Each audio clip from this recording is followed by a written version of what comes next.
Türkiye'de, dünyada gözden kaçanlar, satır arasında kalanlar, gündeme dair sorulacak ne varsa, cevap aranacak ne varsa, şimdi Afşin Yurdakul'la 360'ta. Habertürk'ten 360'tan merhaba değerli izleyiciler. Türkiye, Orta Doğu ülkeleriyle yeni bir sayfa açıyor. Birleşik Arap Emirlikleri, Suudi Arabistan, Mısır, İsrail, Suriye ile ayrı düşmenin de barışmanın da başka sebepleri var bu ülkelerle. Türkiye'nin bu 5 ülkeyle ilişkileri nasıl bozuldu, tekrar nasıl raya giriyor? Ekonomik sebepler mi ağır basıyor, siyasi mi ya da hepsi mi? Bütün bunlara bakacağız 360'ta. Hemen başlıyoruz.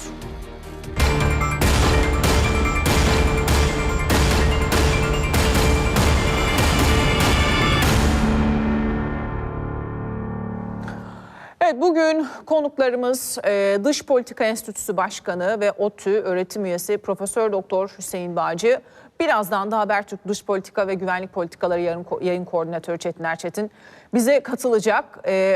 Hoş geldiniz Sayın Bağcı. Teşekkür ederiz vaktiniz için.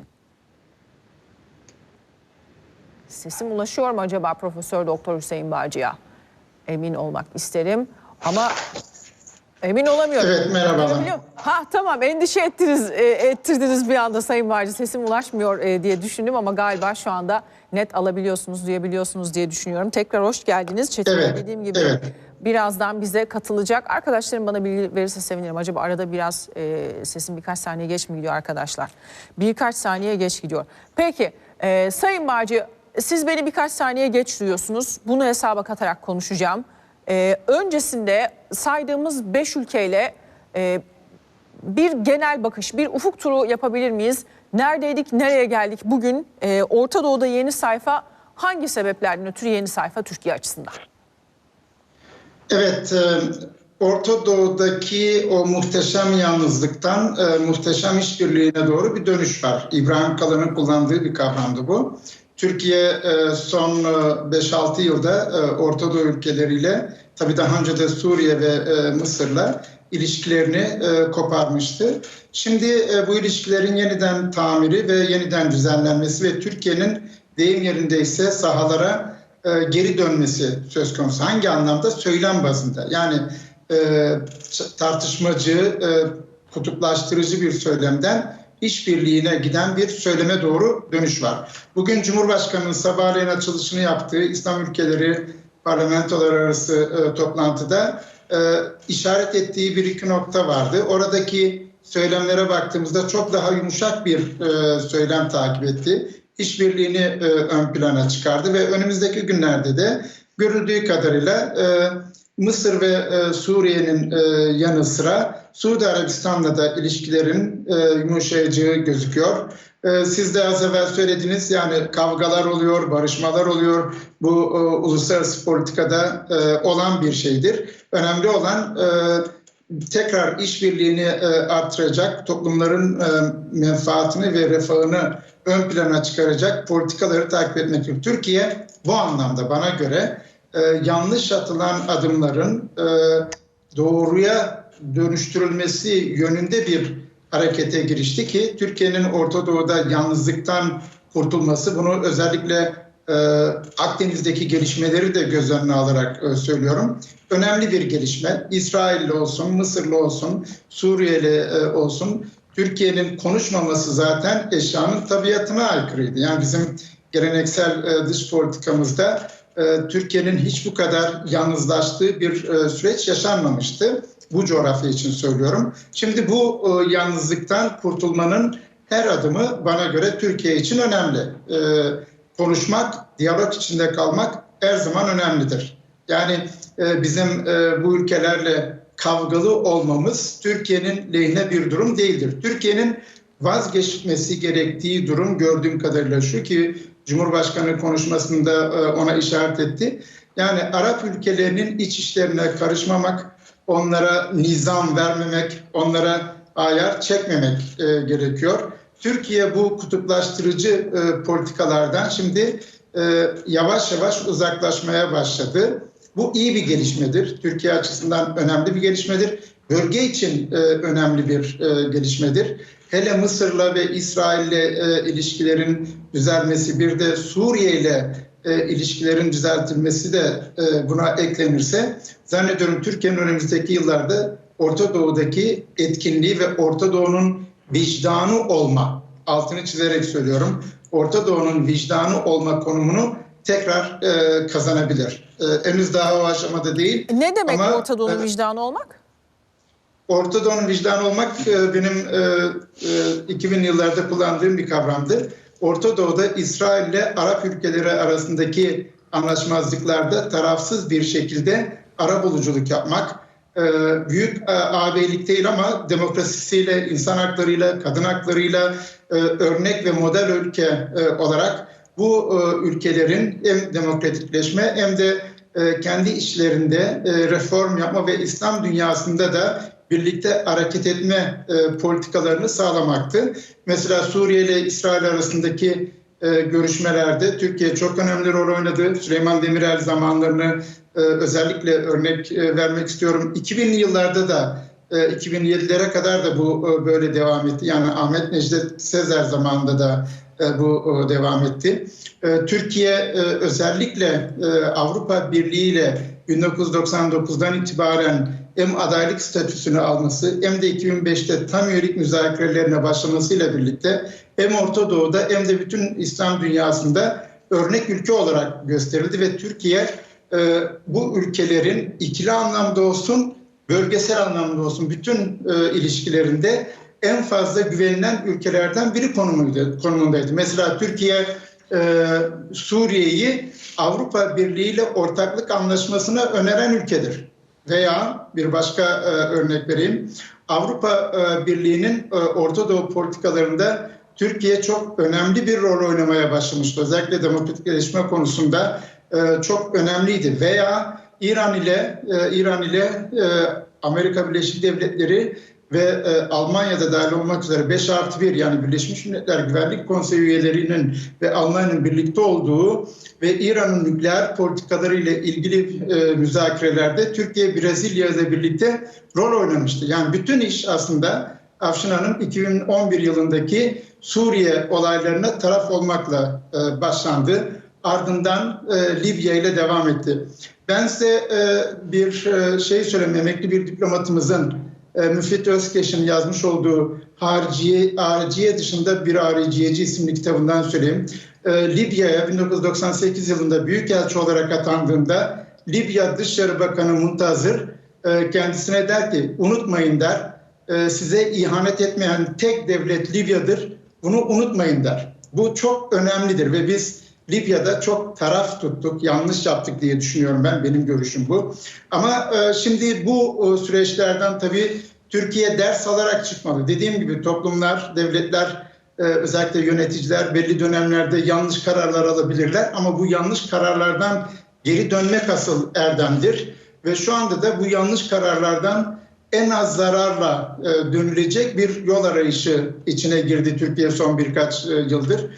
Bu iyi bir gelişme. Ben en azından Türk dış politikasını yazmaya çalışan, anlamaya çalışan biri olarak bu gelişmelerin Türkiye için iyi olduğunu düşünüyorum. Türkiye'nin kutuplaştırıcı, ayrıştırıcı değil, özellikle İslam ülkeleri arasında bütünleştirici bir rol oynaması gerektiğini, bunu da özellikle Batı ile birlikte ilişkilerde Türkiye'nin lehine çevirebilecek bir konuma getirmesi gerektiğini düşünüyorum ki bunu yapabilir. Rusya ile olan ilişkilerimizden tutun da Çin ile olan ilişkilerimize kadar Türkiye özellikle Türk dünyasında son dönemde atılan adımlarla birlikte işte Türk Dünyası Ülkeleri Konseyi'nin kurulmasıyla birlikte de Türkiye tekrar böyle dış politikada aktif bir rol oynamaya başladı. Yani Orta Doğu ile kırılan ilişkileri düzenlerken diğer taraftan yeni ilişki biçimleri kurup Türkiye'nin dış politikadaki manevra sahasını genişleten bir sürece girdi. Evet. Şunu ben size söyleyeyim. Son dönemlerde benim özellikle dışarıdan aldığım yani hem diplomatlardan hem yabancı basından yapmış olduğum konuşmalarda, vermiş olduğum röportajlarda bana en çok fazla sorulan sorulardan bir tanesi, Türkiye'nin Türk dünyasıyla bu yeni girdiği ilişki biçimi ileriye doğru nasıl yansıyacak Avrupa Birliği ve Rusya ilişkilerine? Bir de Orta Doğu'da Türkiye'nin tekrar bu İbrahim anlaşmalarıyla birlikte ortaya çıkan yeni ortamda kutuplaştırıcı değil, yapıcı politikalara dönmesi, Birleşik Arap Emirlikleri'nin ziyareti, Katar'a yapılan ziyaretler, Suudi Arabistan'ın Türkiye'ye yaklaşımı, İran, bakın biz İran'ı çok fazla konuşmuyoruz ama İran'la Türkiye arasındaki ilişkilerin mesela Suudi Arabistan-İran ilişkilerine etkisi var. Orta Doğu'nun vicdanı derken ben bu kavramı çok bilerek kullandım. Bunu Almanya'da yayınlanan bir makalemde kullanmıştım ben. Ve bu vicdanı olma, yani adaletsizliklere, haksızlıklara karşı gelme ve krizleri yönetmede arabulucu rol oynamak Türkiye'nin önemli bir politikasıydı. Bu politikayı devam ettirmek lazım diye düşünüyorum. Peki, çok teşekkür ederim Profesör Doktor Hüseyin Bağcı. Sağ olunuz. Bu arada stüdyoda arkadaşım Çetin Erçetin de bize katıldı. Çetin, sen de hoş geldin tekrar. Hoş bulduk.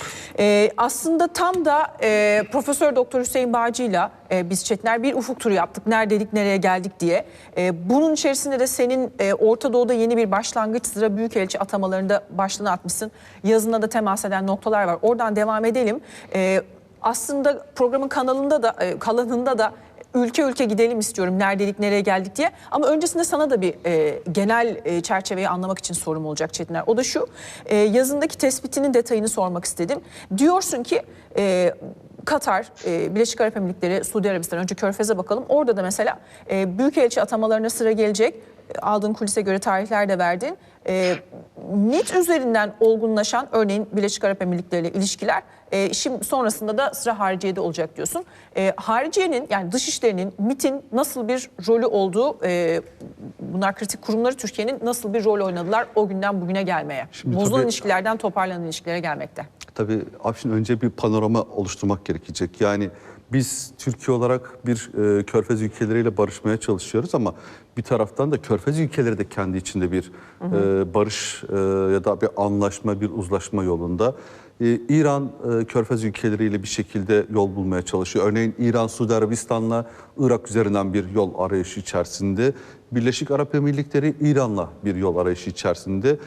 Suudi Arabistan Veliaht Prensi işte geçtiğimiz hafta Körfez ülkelerini bir ziyaret etti ve aynı zamanda Birleşik Arap Emirlikleri'nde ve Katar'da önemli mesajlar verdi. 4 yıl aradan sonra ilk defa Prens Selman Katar'a gitmişti. Ve o tarihlerde aslında Cumhurbaşkanı da Katar'da olması önemli bir mesajdı ve onun öncesinde Birleşik Arap Emirlikleri emirinin Türkiye'ye geliyor olması önemli bir şeydi.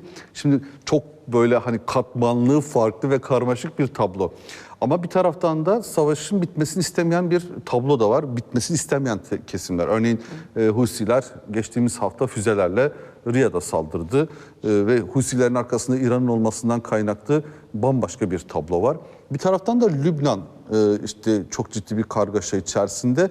Lübnan aslında Orta Doğu'nun da bir minyatürü ve Suudi Arabistan, İran, Türkiye, herkes bu işin içerisinde. Ve ikinci bir kriz şimdi kapıda, o da Irak. Çünkü Irak'ta bir seçim oldu, seçim sonuçları açıklandı. Türkiye'nin beklentileri doğrultusunda olmayan bir tablo oluştu. O da Türkmen cephesi bir tane milletvekili çıkarabildi.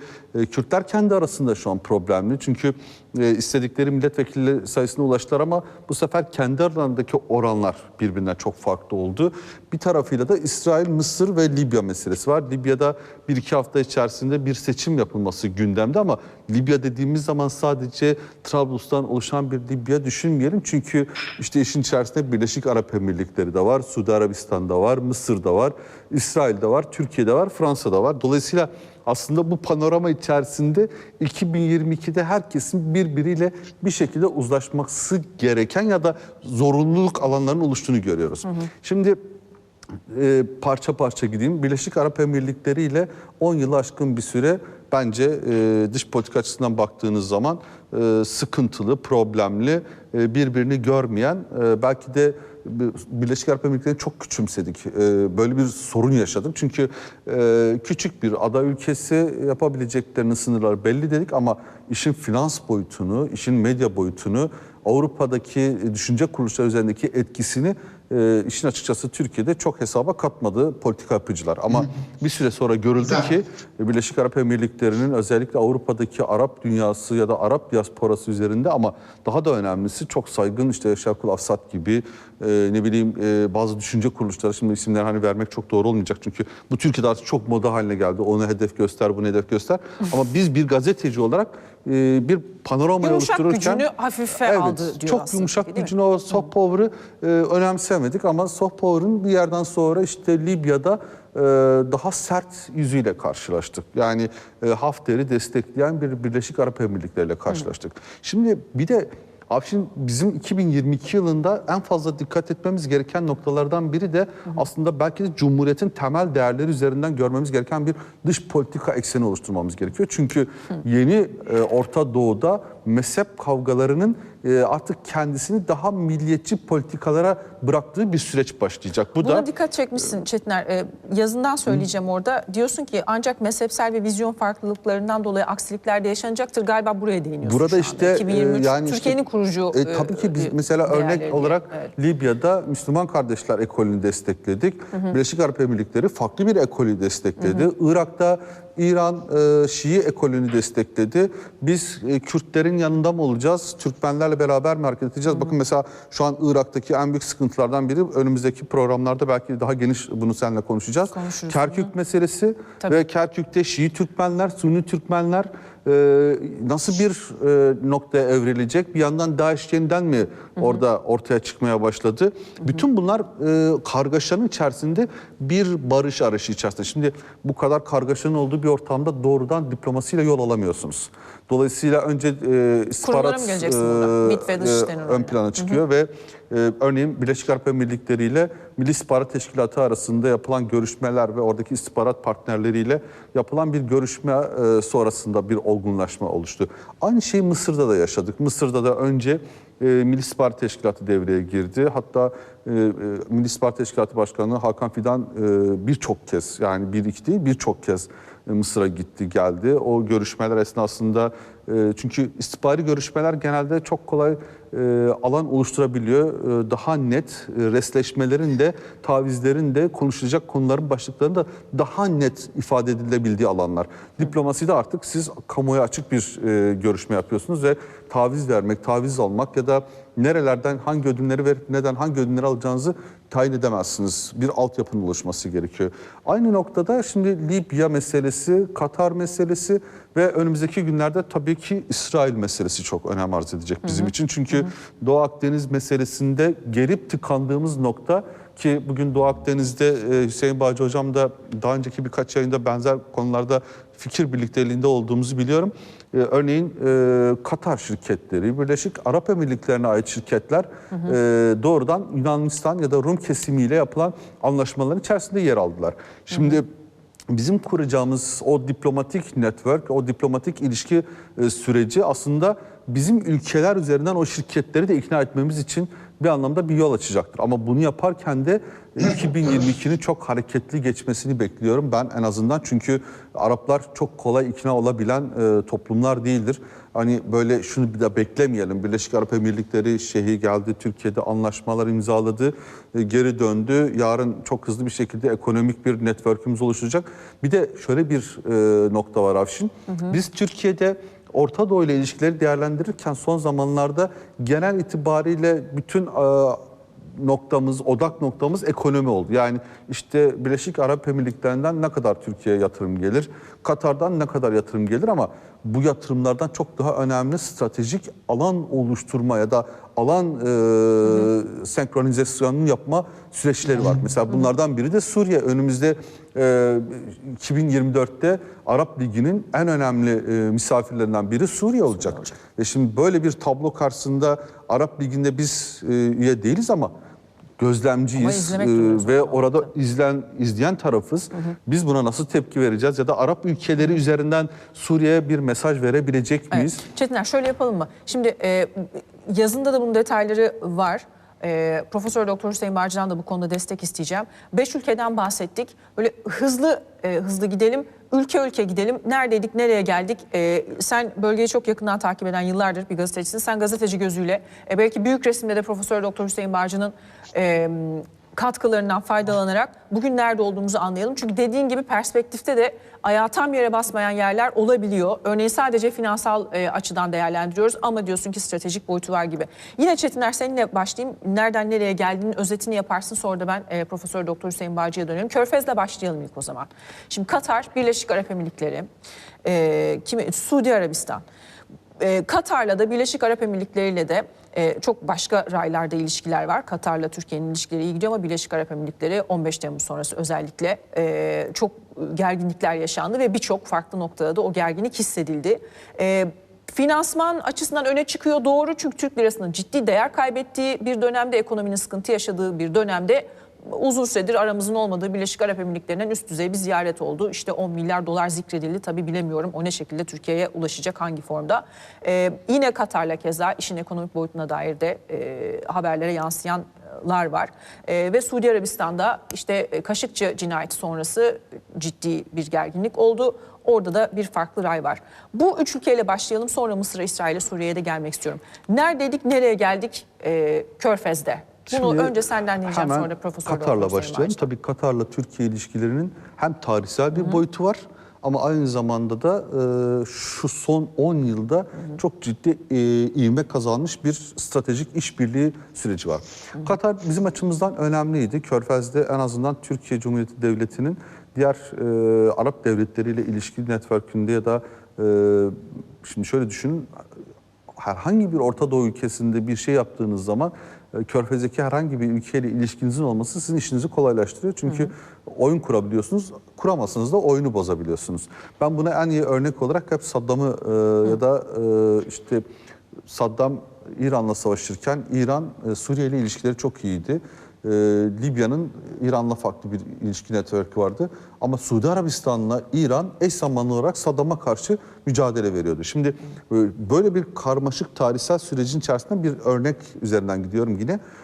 Katar'la ilişki kurmanız sizin Birleşik Arap Emirlikleri üzerinde ve Suudi Arabistan üzerinde çok rahat baskı kurmanıza olanak veriyor. Bu baskıdan kastım sakın ekonomik baskı olarak algılanmasın. Tamamen siyasi bir baskı olarak görmek lazım. Yani Türkiye'nin eğer Katar'a bir askeri üs kurmuşsanız bu sizin için bir avantaja dönüşüyor. Çünkü Suudi Arabistan eğer Türkiye oraya bir askeri üs kurmasaydı Katar'da çok ciddi bir hareketlilik söz konusu olacaktı. Hatta çok beklenmedik durumlarla da Katar karşılaşabilirdi. Ama siz orada bir siyasi pozisyon aldığınız için iş değişti, farklı bir noktaya evrildi. O yüzden Katar'la çok derin bir network oluşmuş durumda. Hatta şimdi olimpiyatlar var. Olimpiyatlarda sadece Türkiye'den gidecek polisler değil, aynı zamanda başka kamu alanlarında da muhtemelen personel gidecek. Çünkü Katar'ın 250 bin nüfusluk bir Katarlı var. Yani 2,5 milyon insan yaşıyor. Ama geri kalanı Pakistanlı, Afganistanlı, Bangladeşli, ama Türkiye'den ciddi bir insan kaynağı oraya gidecek ve oranın yönetiminde, oranın işleyişinde, işletmesinde rol alacak. İşin Birleşik Arap Emirlikleri. Birleşik Arap Emirlikleri tabii Arap medyasının en güçlü olduğu network'ün başı. Düşünce kuruluşlarına çok ciddi finans aktaran, sadece Arap dünyası üzerinde değil, aynı zamanda Avrupa'daki ve Amerika'daki medya kuruluşları üzerinde çok ciddi etkisi olan bir network'ten bahsediyoruz. Ve 10 yıl süreyle çok ciddi sıkıntılar yaşadık. Daha da önemlisi Avşin devletin televizyonu bu konuyla ilgili bir dizi hazırladı ve o dizinin neredeyse 10 ya da 15 bölümünde doğrudan Birleşik Arap Emirlikleri'nin içindeki isimler... Senaryo değişiyor mu dizide? Tabii şimdi senaryo da değişecek. Yani bu beklenen bir şey. Senaristlere iş düştü. Aslında Yeni senaristlere ben iyi de bir... düşündüm şimdi bayeden ziyaret edince dizinin senaryosunda ne olacak diye ben de düşündüm. Zaten değişti. Dizinin senaryosu da değişti ama bir tarafıyla da şöyle bakmak lazım. Diziler üzerinden de aslında o kamu diplomasisi dediğimiz, public diplomasi dediğimiz şey üzerinden de siz mesaj veriyorsunuz, mesaj alıyorsunuz. Onlar da Türk dizilerini mesela yasaklamışlardı. Herhangi bir şekilde Birleşik Arap Emirlikleri ya da onların finanse ettiği medya kuruluşları Türk dizilerini kullanmadılar uzunca bir süre. Hatta Türk mallarına boykotlar uygulandı. Şimdi farklı bir süreç başladı. Bizim için avantajlı, çünkü Birleşik Arap Emirlikleri ile eğer bir işbirliği network oluşturulursa Libya'da bir alan oluşturabileceğiz. En azından Libya seçimleri sonrasında daha rahat bir uzlaşma alanı oluşacak. Ama asıl belki de konuşmamız gereken nokta, şimdi Irak'ta seçimler bitti. Irak kendi başına seçim sonuçlarına karar vermeyecek. Türkiye'de, Amerika'da, İran'da, Birleşik Arap Emirlikleri'de, Suudi Arabistan'da sürece dahil olacaklar. Herkes bir taraf olacak ama herkes bir taraf olurken de taraflar arasında bir uzlaşma, bir konsensüs oluştuğu zaman Irak'ta yeni bir hükümetin kurulması daha kolay olacaktır. Sancısız bir süreç olacaktır ya da daha az sancılı bir süreç olacaktır. Bir de işin şimdi Suriye tarafı var. Biz işte 8-9 yıldır neredeyse seninle bu konuda yüzlerce program Evet, yaptık, konuştuk. Ama Birleşik Arap Emirlikleri ve Suudi Arabistan burada bir taraf. İşte PYD'ye destek veren taraf oldu. Gün geldi işte oradaki bazı gruplara destek verdi. Ama bugün Birleşik Arap Emirlikleri hem Dışişleri Bakanlığı Suriye'ye göndererek hem Ürdün Birleşik Arap Emirlikleri ilişkilerini kurarak hem de Arap Ligi'nde yeniden Suriye'nin normalleşme sürecine destek veren taraf olarak boy gösteriyor. Şimdi böyle bir tablo var ve biz bu konuda Birleşik Arap Emirlikleri üzerinden bazı şeyler yapabiliriz. Ama Birleşik Arap Emirlikleri de şunu unutmayalım, işte İbrahim Anlaşması'yla beraber ki bunun tarihsel background'u da var. Çok ciddi bir açılım yaptı Orta Doğu'da. Asıl şimdi sıkıştığımız nokta Suudi Arabistan. Şimdi Oradan bütün bunu yaşadık ama ben tahmin ediyorum ki Cumhurbaşkanı Erdoğan gerek Birleşik Arap Emirlikleri şeyhine gerekse Katar emirine bu konuda bir mesaj bıraktı. Yani çünkü Cumhurbaşkanı Erdoğan'ın hemen sonrasında MBS dediğimiz Muhammed Bin Salman Katar'daydı ve çarşamba gecesi, çarşambayı perşembeye bağlayan gece çok uzun bir El Temim'le görüşme gerçekleştirdi. Benim kulislerden aldığım bilgi Cumhurbaşkanı Erdoğan'ın bu konuda ciddi mesajlar verdiği ve Suudi Arabistan'ın bu mesajlara uyum sağlaması durumunda Türkiye-Suudi Arabistan ilişkilerinde normalleşebileceği yönünde.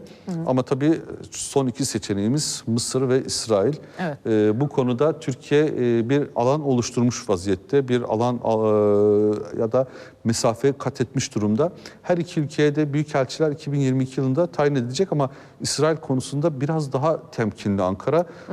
Çünkü bazı beklentiler var. Tam İsrail ile ilişkiler düzeldi derken, normalleşme başladı derken Gazze meselesi farklı bir boyut kazanabiliyor. Ama tabii en önemlisi Hamas meselesi. Şimdi İsrail'in de beklentileri var. Bu arada Mısır meselesinde İsrail'e ayrıca vakit ayıracağım sonra. Tamam. Mısır'a da ayıracağım aslında. Şimdi önce Körfez'i bitirelim ama temel dinamiklerini senin anlatımına bir şey daha ekleyeyim. Bu tamam, çok önemli bir nokta. Tamam. Biz bütün bunları yaparken aslında Dışişleri bürokratlarının, MİT'in, Cumhurbaşkanlığındaki dış politika yapıcıların da şunu çok iyi görmesi lazım. Bazen göz ardı edebiliyoruz. Hani genel itibariyle biz Orta Doğu'da Şii-Sünni mezhepsel bakış açısının ayrıştığını görüyoruz. Ama aslında Körfez ya da Haliç dediğimiz o coğrafyada da mezhepsel ilişkiler bir de kendi içinde bir döngü içerisinde. Yani Selefi olan yapılar var, Vahabi görünümlü yapılar var. Bir de Maturi dediğimiz daha farklı ekoller var. Katar, Birleşik Arap Emirlikleri, Suudi Arabistan'da bu anlamda üçü birbirinden farklı. İşte İran hemen Körfez'in içerisindeki en uç noktada ve Yemen meselesi şu an çok sıcak bir gündem ve bu dengeyi de çok iyi görmemiz gerekiyor. Bu aralar yine herkes biraz daha pragmatik reflekslerini çalıştırıyor gibi tabii. Aslında rasyonel olmak lazım da ben dış politikada rasyonel olması gerektiğini düşünen bir insan oldum her zaman. Yani menfaatleriniz neyi gerektiriyorsa o yönde hareket etmeniz gerekiyor. Yani şeyi bırakmamız lazım. Bütün Orta Doğu'nun kurtarıcısı olamayız. Çünkü Orta Doğu bir bataklık, 100 yıl sonra da aynı şekilde bir kısır döngü. İşte baba öldüğü zaman çocuklar kendi arasında tartışma yaşayacak. Yeni bir Amerikan desteği, İngiltere desteğiyle yeniden bir iktidar oluşacak. Biz bu süreçlerin içerisinde rasyonel olmak durumundayız. Ve gerçekten salgın sonrası bambaşka bir dünya resmi çıkıyor ortaya. Yani Türkiye'nin yakalaması, en azından gerisinde kalmaması gereken çok fazla dinamik oluşmuş oluyor. Teşekkür ederim Çetin Erşet'in bu başlangıç için. Ülke özelinde gidelim şimdi. Profesör Doktor Hüseyin Bağcı, bizi aydınlatınız lütfen. Şimdi bu Katar, Birleşik Arap Emirlikleri, Suudi Arabistan dedik. Birazdan Mısır'a, İsrail'e de yakından bakacağız. Ama Mısır'ı da özellikle ilgilendiren bir boyutu var işin. Mesela Müslüman kardeşler. Türkiye'nin Müslüman kardeşlere bakışı, kurulmuş olan ilişkiler bugüne kadar nasıl evrilecek? Rahatsızlığı büyük bu söz konusu ülkelerin ihvandan, Müslüman kardeşlerden bu bir. En başta sorduğum soruda finansal, ekonomik sebeplerden ötürü mü yoksa artık siyaseten herkesin arkadaş olmak işine mi geliyor? Bir de bu soruyu koymuştuk masaya. Bu ülkeler özelinde bakışınız nedir? Şimdi Arap ülkelerinde özellikle Arap milliyetçiliğinin yeni bir boyut kazandığını görüyoruz. Bunu daha çok ekonomik alandaki etkinlikleriyle artırıyorlar ve Türkiye Arap ülkeleriyle tarihsel anlamda baktığımızda genelde dengeli ilişkiler götürmeye çalışan bir yapı arz ediyordu ve onlara büyük ağabeylik rolü oynamak istemedi 1950'lerden beri. Şimdi yapılan yanlışlık Türk dış politikasında Arap Baharı'nda çok açık ortaya çıktı. Türkiye'nin o mezhepsel yaklaşım politikasının yanlış olduğu 2021 yılının sonunda artık ortaya çıktı. Bundan sonra mezhepsel farklılıkları kutuplaştırıcı, ayrıştırıcı yaklaşımlardan çıkıp Türkiye'nin işbirliğini, diyaloğu ve bir model oluşturma politikasına geri dönmesi ya da ilk başta söylediğim Orta Doğu'nun tekrar vicdanı olma yoluna gitmesi lazım. Türkiye'nin bana göre özellikle Orta Doğu'da bu üç ülkeyle, Arap Körfez ülkeleriyle ilişkilerinde son dönemlerde gerçekten de sadece ekonomik boyut ön plana çıktı ama ekonomik boyutun ötesinde alanlar da var stratejik işbirliği anlamında. Orada ben de Sayın Çetiner'le aynı şeyde düşünüyorum. Arapların yumuşak gücünü biz göz ardı ettik. Düşünce kuruluşlarının rollerini göz ardı ettik. İsrail burada daha akıllı davrandığı gibi geliyor bana. İbrahim anlaşmalarıyla bu coğrafyada ön aldı. Yani aslında Türkiye'nin ön alması gerekiyordu ama o oldu. Şimdi 2022 yılında eğer büyükelçiler İsrail'e ve Mısır'a atanacaksa ki atanmalarının zamanı geldi de geçiyor bile. O zaman Türk firmalarının, Türk ekonomisinin bu coğrafyada özellikle Akdeniz'deki son gelişmeleri de göz önüne aldığımızda daha etkin olabilme şansı olacak. Yani diyalog olmadığı zaman, konuşmadığınız zaman, masada olmadığınız zaman her zaman kaybedersiniz. Bu böyledir. Yani ya masada olacaksınız ya menüde olacaksınız. İhsan Sabri Çağlayangil'in meşhur sözüyle. Orta Doğu açısından, bu üç ülke açısından bakıldığında ben özellikle Suudi Arabistan'ı da burada gündeme getirmek istiyorum. Suudi Arabistan Türkiye için çok önemli bir stratejik ortak aslında. Amerika Birleşik Devletleri'nin 1930'lardan beri stratejik ortağı konumunda. Yani Amerika mı Suudi Arabistan'a daha yakın olmalı yoksa Türkiye mi sorusu ayrı bir tartışma konusu. Ama Türkiye'nin Suudi Arabistan'la ilişkilerinin düzeldiği zamanlara baktığınızda İslam dünyası içindeki etkileri açısından çok önemli. Mesela İslam Konferansı İslam Ülkeleri Teşkilatı'nın başına Ekmelettin İhsanoğlu'nun gelmesinde Suudi Arabistan çok önemli bir rol oynadı seçiminde. Yani bunu Ekmelettin İhsanoğlu'nun kitabında da okuyabilirsiniz. Şimdi bir başka nokta, tabii biz burada Birleşik Arap Emirlikleri ile gerçekten çok farklı mezhepsel yaklaşımlar açısından farklı yönlere gitmiştik. Şimdi Türkiye'nin Müslüman kardeşler konusundaki değişimin sonucu yakınlaşma oldu. Yani burada Birleşik Arap Emirlikleri'nin pozisyonda bir geri dönüş yok. Onlar zaten Müslüman kardeşlere başından itibaren karşı. Türkiye Müslüman kardeşler politikasında geri adım atmaya başladı. İşte onların televizyonlarını, gazetelerini yasakladı. Aktif politika yapmalarını yasakladı. Ve bu Türkiye ile Birleşik Arap Emirlikleri değil, aynı zamanda Mısır'la da tabii ilişkilerinin düzelmesine çabuk katkıda bulunacak. Katar ilginç bir şekilde lokomotif konuma geldi. Yani Türkiye Arap ülkeleriyle ilişkilerinde Katar'ın arkasından gidiyor. Önceden biz önünde gidiyorduk. Yani 80'li ve 90'lı yıllarda önündeydik. Şimdi arkasında kaldık. Bu iyi mi kötü mü, bu ayrı bir tartışma konusu. Ama Türkiye ile Katar arasındaki ekonomik ilişkilere baktığımızda Türkiye'nin Körfez politikalarının nirengi noktası Katar. Yani bu hem Rusya'daki işbirliklerinde hem Afganistan'da hem dünyanın diğer bölgelerinde yani Katar'la birlikte hareket eden bir Türkiye görüyoruz. Bu kendi içerisinde fena bir şey değil. Türkiye'ye ekonomik fayda sağladığı müddetçe hiçbir sorun yok. Ama ekonominin ötesinde de stratejik alanlar açıyor Türkiye. Buna ben de katılıyorum. Mısır ve İsrail bunlar iki anahtar ülke Afşin Hanım. Yani bu iki ülkeyle ilişkilerimiz kötü olduğu müddetçe Orta Doğu'da belimiz doğrulmaz. Yani bu iki ülkeyle ilişkileri düzeltirsek Orta Doğu'da çok daha etkin olabiliriz. Yani İsrail Türkiye'nin 1949'dan beri tanıdığı bir ülke. Dünya ekonomisinin tabii ki kontrolünü de elinde tutan ülkelerden biri ama Türkiye'nin Gazze ile ilgili olarak, Filistin'le ilgili olarak politikalarındaki tutumu ahlaki olarak doğrudur. Ama İsrail de şunu yaptı, yani özellikle Filistin'deki radikal gruplarla olan mücadelesinde Arap ülkelerinin desteğini kazandı. İran'la farklı bir politika içinde oldukları doğru ama Arap ülkelerini yanına almayı başardı. İbrahim Anlaşmaları'nın temel noktası İsrail'in Körfez ülkeleriyle barışmasıdır.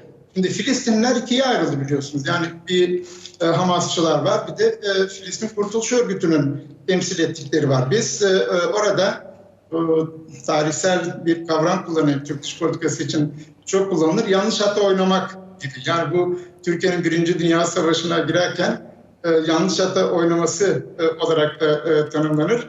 Gerçi başka da hata olmadığı için tek hata yatırım yaptık o zamanlar.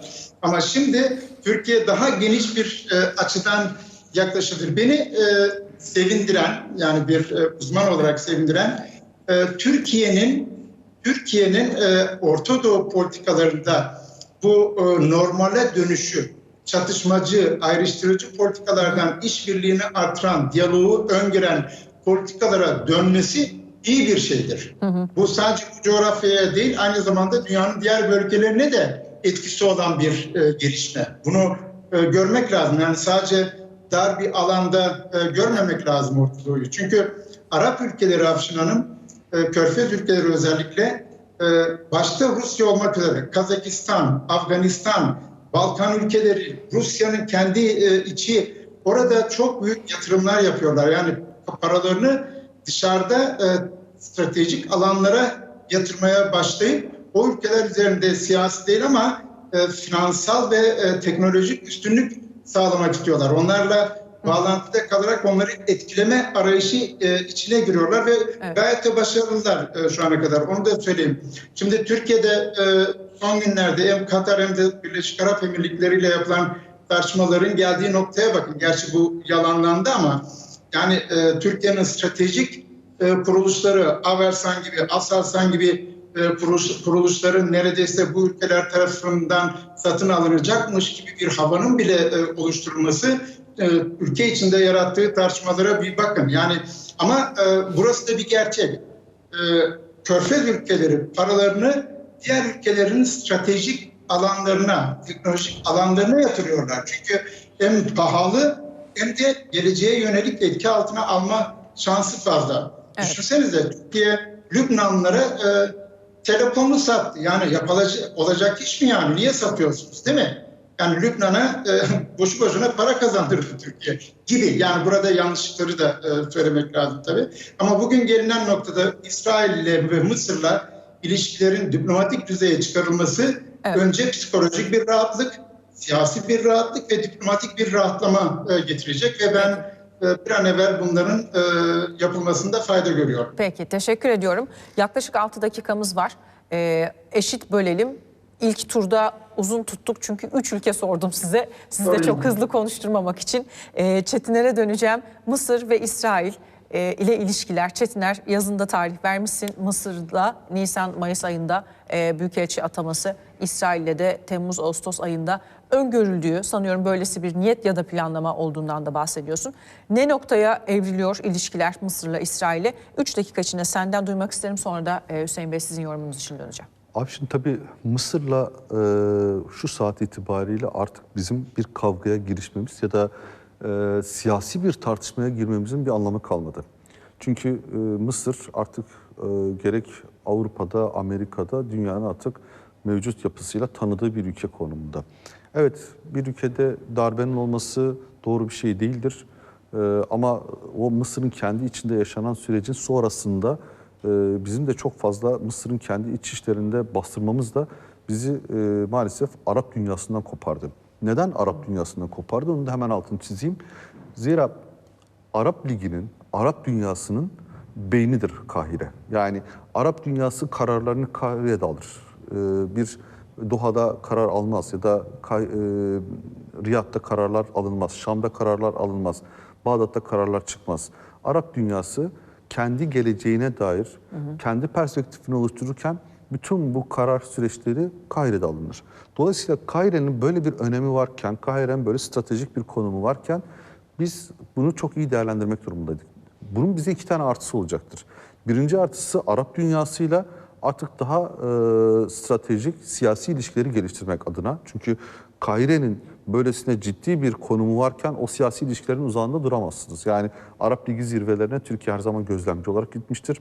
Cumhurbaşkanlığı ya da başbakan ya da meclis başkanı mutlaka o Arap Ligi zirvesinde liderlerle aynı sofrada oturmuştur. Ki hatırlayalım biz uzunca bir zaman Amerika'da, Avrupa'da, Arap ülkelerinde yapılan yemeklerde işte Sisi ile Cumhurbaşkanı Erdoğan aynı ortamda olacak mı olmayacak mı tartışmalarını konuştuk, tartıştık, yorumladık. Ama sonuç itibariyle Kahire'nin böyle bir rolünün olduğu gerçeğini de göz ardı etmememiz gerekiyor. Ve Kahire'nin de şöyle bir özelliği vardır. Kahire kültürel anlamda da zengin bir ülke olduğu için Arap dünyası üzerinde ya da Arap ülkeleri üzerinde çok baskın bir etkiye sahiptir. Yani bunu da göz ardı etmememiz gerekiyor. Dolayısıyla Kahire ile ilişkilerin düzelmesi gerekiyor. Bunun için Türkiye zaten son 1 yıldır bunun farkında ama bunun baskın farkındalığı Doğu Akdeniz meselesiyle ortaya çıktı. Şimdi burada hem Kahire'nin bize ihtiyacı var hem bizim Kahire'ye ihtiyacımız var. Dolayısıyla uluslararası ilişkilerde, diplomatik ilişkilerde ortak menfaatler önemlidir. Benim öngörüm Mayıs ayına kadar artık orada belli bir normalleşme oluşacaktır. Çünkü Türkiye'de Kahire'nin beklentilerine dair adımları atmış durumda.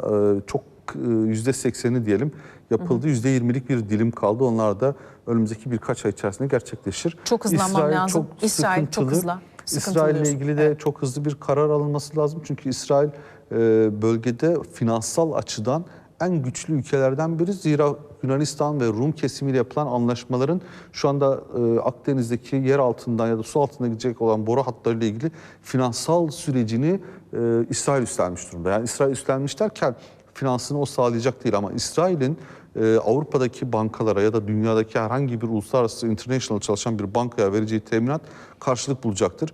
Ama İsrail şunun farkında. Türkiye ile yapacağı her anlaşma hem tarihsel hem siyasi hem stratejik açıdan daha elverişli olacaktır. Dolayısıyla Türkiye'nin bunun önünü açması gerekiyor ve bunun için de yine Türkiye bunun farkında ama bu Gazze meselesi, Hamas meselesi biraz işin açıkçası işi düğümlüyor ama şunu unutmayalım. Biz Filistin-İsrail meselesinde bir hakem konumundaydık. Yani Türkiye'nin böyle bir özelliği vardı. O yüzden o rolümüze geri dönmemiz gerekiyor. Peki. Bizim hakem olmamız durumunda hem El-Fethi hem Hamas hem bütün Filistin halkı İsrail karşısında daha istikrarlı, daha rahat bir pozisyon kazanır. Ama şu anki konumumuz maalesef İsrail'de Filistin meselesinde Filistin halkını daha da sıkıntıya düşürüyor. Peki, teşekkür ediyorum. 2 dakikamız var. Profesör Doktor Hüseyin Bağcı, beni affedin böyle hızlandırmak durumunda olduğum için. Aslında sorum şu, böylesi bir normalleşme rüzgarı Suriye ile de normalleşmeye getiriyor mu? Yani hangi taraftan estiğine göre değişir. Yani karayel mi yoksa Lodos ona bakacağız. Yani Türkiye'den bakıldığında Lodos her şeyi yakıp yıkıyor ama öbür taraftan bakıldığında karayel gibi soğutuyor gerçi ama Suriye'nin bir an evvel Arap dünyasına geri dönmesi kaçınılmaz gibi. Onu Türkiye'nin engellemesi söz konusu değil. Ayrıca bugün Cumhurbaşkanı'nın söylediği bir cümle vardı. Biz 5 milyon mülteciye ev sahipliği yapıyoruz. 3,5 milyonu Suriye'den daha fazla yük kaldıramayız. Daha fazla yük kaldıramayacağımıza göre yükü azaltmak lazım. Yükü azaltmakla Suriye ile siyasi anlamda, diplomatik anlamda ve ekonomik anlamda konuşmadan ve işbirliğinden geçer. Başka yolu yok. Peki, çok teşekkür ediyorum. Var mı Suriye ile ilgili söylemek istediklerin? Valla Suriye ile ilgili de tabii Türkiye'nin şu an itibariyle artık 8 yıl önceki noktada olmadığını görmesi lazım. Evet. Çünkü Suriye meselesi artık daha içinden çıkılmaz bir hale geliyor. Belki de en zor olan nokta şu Afşin, eğer Suriye'deki ya da Türkiye'ye gelen Suriyeliler birkaç yıl daha bu ülkede kalırlarsa çok güçlü bir diaspora Evet. oluşacak. Ve Suriye-Türkiye ilişkilerinin çözümü daha da zorlaşacak. Çünkü artık Türkiye'de Suriye ilişkilerinde siyasetin üzerinde baskı kurabilecek bir noktaya gelecekler. Nitekim diasporası dışarıda olan ülkeler açısından baktığımız zaman da bunun farklı örneklerini çok net görebiliyoruz. Bu konuda çok ivedilikle bir çözüm olması lazım. Sığınmacılar konusunda Türkiye'de iç siyaset dinamiklerinden ötürü bu veçelerini tartışmıyoruz. Ben de bunun Türkiye'de toplumsal tartışmalar açısından sağlıklı olmadığını düşünüyorum. Çetiner, teşekkür ederim bunu hatırlattığın için.